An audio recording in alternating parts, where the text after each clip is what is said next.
श्री स्वामी समर्थ. नमस्कार, मी नंदिनी. माझ्या यूट्यूब चॅनलवर तुमचं खूप मनापासून स्वागत करत आहे. तुमच्या मनातील सर्व चांगल्या इच्छा स्वामी महाराज पूर्ण करो ही स्वामींच्या चरणी प्रार्थना करते आणि आजच्या व्हिडिओला सुरुवात करते.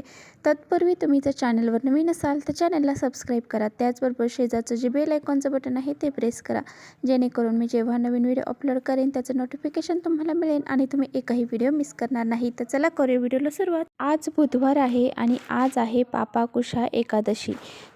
तर एकादशी हे व्रत भगवान श्री हरी विष्णूंना समर्पित असते. आणि बघा, हे पापाकुशी जे एकादशी आहे तर ती आपण का करत असतो, तर पहा, आपल्याकडून कळत नकळत जी पापे होतात तर ती पापे नष्ट होण्यासाठी ह्या पापाकुशी एकादशीचं व्रत केलं जातं. ही जी एकादशी आहे तर ह्या एकादशीचं जर आपण व्रत केलं तर आपल्या जीवनामध्ये जी काही आपण पापे केलेली आहेत तर त्या पापातून आपली मुक्तता होत असते. तर पहा, अशी कोणतीच व्यक्ती नाही जिने कोणतंच पाप केले नाही. तर प्रत्येकाकडून कोणतं ना कोणतं पाप हे होतच असतं. तर मग कोणी खोटं बोलण्याचं पाप करतं, तर कुणाकडून किड्यामुंगी जरी आपण पायाखाली तुडवलं गेलं तर त्याचं पापसुद्धा आपल्या डोक्यावर लागलेलं असतं. म्हणजे अशा बऱ्याचशा गोष्टींचे पाप आपल्या डोक्यावर असतात. या पापातून मुक्तता होण्यासाठी सुद्धा आपण हे जर व्रत केलं तर याच्यातून आपली मुक्तता होत असते. परंतु प्रत्येकालाच हे व्रत करणं शक्य होत नाही. तर मग त्यामुळे असे काही जर आपण घरामध्ये उपाय केले तर ह्या उपायाने सुद्धा आपल्या पापाची मुक्तता होत असते. आता बघा, तुम्हाला जर हे व्रत करणं शक्य होत नसेल तर मग तुम्ही हा उपाय नक्की करा. तर प्रत्येकाच्या जीवनामध्ये बघा भरपूर साऱ्या गोष्टी असतात. प्रत्येकाच्या जीवनामध्ये सुख शांती ह्या गोष्टी नसतात. काहींच्या जीवनामध्ये दोष लागलेले असतात, संकट असतात, अडचणी असतात. तर हे सर्व दुःख दारिद्र्य नष्ट करण्यासाठी आपण हा एक उपाय करू शकता. आता बघा, प्रत्येक दुःख प्रत्येक संकट हे आपल्याला सांगून येत नाहीत. तर ही आपल्यापर्यंत येऊ नये यासाठी आपल्याला आपल्याकडून काही ना काही प्रयत्न हे करत राहायचे असतात. त्यामुळे बघा, आज संध्याकाळी आपल्याला असा एक दिवा लावायचा आहे ज्यामुळे पहा, तुमच्या घरामध्ये ज्या काही संकट असतील अडचणी असतील त्या तर दूर होतीलच, त्याचबरोबर आपल्या पापांचाही नाश होईल. त्याचबरोबर सर्व संकट दुःख कष्ट हे एक दिवसात पूर्ण होईल. आजच्या दिवशी हा उपाय आपल्याला संध्याकाळी करायचा आहे. या सर्व गोष्टी करता करता आपल्याला भगवान श्री हरी विष्णूंना समर्पित असणारी ही एकादशी भगवान श्री हरी विष्णूंवरती आपल्याला अभिषेक करायचा आहे. तर अभिषेक करताना ओम नमो भगवते वासुदेवाय या मंत्राचा जप देखील करायचा आहे. त्याचबरोबर भगवान श्री हरी विष्णूंना आपल्याला पिवळ्या कलरची फुलं अर्पण करायची आहेत, तुळस अर्पण करायची आहे आणि थोडंसं दुधामध्ये केशर टाकून तो नैवेद्य त्यांना अर्पण करायचा आहे. अशा प्रकारे आपल्याला आजची सेवा देखील पूजा देखील करायची आहे. आणि त्याचबरोबर भगवान श्री हरी विष्णूंचं विष्णू सहस्रनामावली आहे, विष्णू सहस्रनाम आहे, तर ते सुद्धा पठण करायचं आहे. संध्याकाळी 12 वाजता जर तुम्हाला शक्य झालं तर व्यंकटेश स्तोत्राची सेवा देखील करू शकता. तर बघा, उपाय आपल्याला आता संध्याकाळी काय करायचं आहे, तर आपल्याला हा उपाय 6च्या नंतर कधीही केला तरी चालेल. यासाठी आपल्याला एक दिवा लागणार आहे. तुम्ही दिवा हा मातीचा घ्या, स्टीलचा घ्या किंवा मग पितळाचा तांब्याचा कोणताही तुमच्याकडे दिवा असेल तो दिवा घ्या आणि त्याच्यामध्ये आपल्याला 2 वातींची 1 वात करून टाकायची आहे. आता हा दिवा आपल्याला लावताना याच्यामध्ये तूप टाकायचं आहे.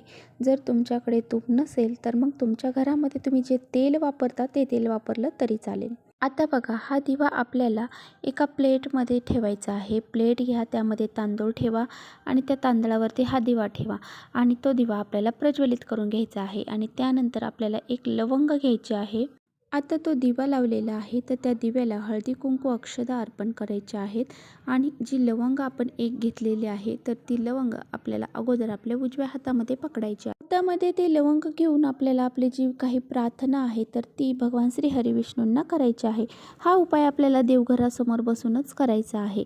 आणि भगवान श्री हरी विष्णूंना तुमचे जे काही संकट अडचणी दुःख जे काही असेल ते तुम्हाला तिथे व्यक्त करायचं आहे. ही लवंग आपल्या हातामध्येच ठेवायची आहे आणि विष्णू सहस्रनामाचं पठण करायचं आहे.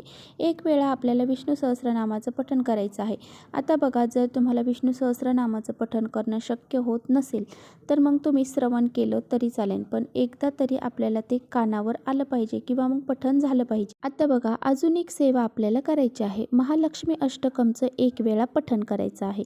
तर ह्या 2 सेवा आपल्याला त्या लवंगावरती करायच्या आहेत. ही जी लवंग आहे तर ती आपल्याला त्या दिव्यामध्ये टाकायची आहे. तर ही दिव्यामध्ये टाकल्यानंतर आपल्या अवतीभोवती जे काही आपल्याला कष्ट आहेत, काही अडचणी आहेत, म्हणजे तुमच्या अवतीभोवती पैशाच्या अडचणी असतील, नोकरीच्या अडचणी असतील, व्यवसायाच्या अडचणी असतील, अशाच प्रकारे ज्या काही तुमच्या अडचणी असतील, कोणत्याही अडचणी असू द्या, सर्व गोष्टी तिथे तुम्हाला बोलायच्या आहेत. जर तुमच्याकडून काही कोणाबद्दलचं काही वाईट घडलेलं असेल, कोणतं पाप तुमच्याकडून त्यांच्या बाबतीत घडलेलं असेल किंवा कोणत्या एखाद्या बाबत तुमच्या मनामध्ये वाईट आलेलं असेल, तर त्यासुद्धा गोष्टी तुम्हाला तिथे व्यक्त करायच्या आहेत. ज्या गोष्टी तुम्हाला आठवत आहेत त्या सर्व गोष्टी तुम्ही व्यक्त करायच्या आहेत आणि आपलं मन मोकळं करायचं आहे भगवंतापुढे. आता हे सर्व सांगितल्याच्या नंतर आपल्याला काय करायचं आहे, तो दिवा उचलायचा आहे आणि तो दिवा आपल्या मुख्य दरवाजाच्या बाहेर नेऊन ठेवायचा आहे. आणि तिथे नेऊन ठेवल्याच्या नंतर आपल्याला माता लक्ष्मीला नमस्कार करायचा आहे आणि माता लक्ष्मीला आव्हान करायचं आहे. तर पहा, तो दिवा आपण तिथे ठेवल्याच्या नंतर लक्ष्मीला आपल्याला प्रार्थना करायची आहे, आपल्या घरामध्ये बोलवायचं आहे, आपल्या घरामध्ये येण्यासाठी आव्हान करायचं आहे. तर ह्या गोष्टी आपण जर केल्या तर आपल्या घरामध्ये लक्ष्मी मातासुद्धा प्रवेश करेल. कारण ज्या घरामध्ये भगवान श्री हरिविष्णूंची सेवा उपासना होते त्या घरामध्ये लक्ष्मी माता ही प्रवेश करत असते. तर त्यामुळे आपल्याला हा उपाय करायचा आहे. तर अशा प्रकारे हा उपाय आपल्याला करायचा आहे. त्याचबरोबर पहा, जे दिवा आहे तर त्या दिव्यामधली जी लवंग आहे तर ती दुसऱ्या दिवशी आपल्याला एखाद्या झाडाखाली टाकून द्यायची आहे. तर अशा प्रकारे हा उपाय आपल्याला करायचा आहे.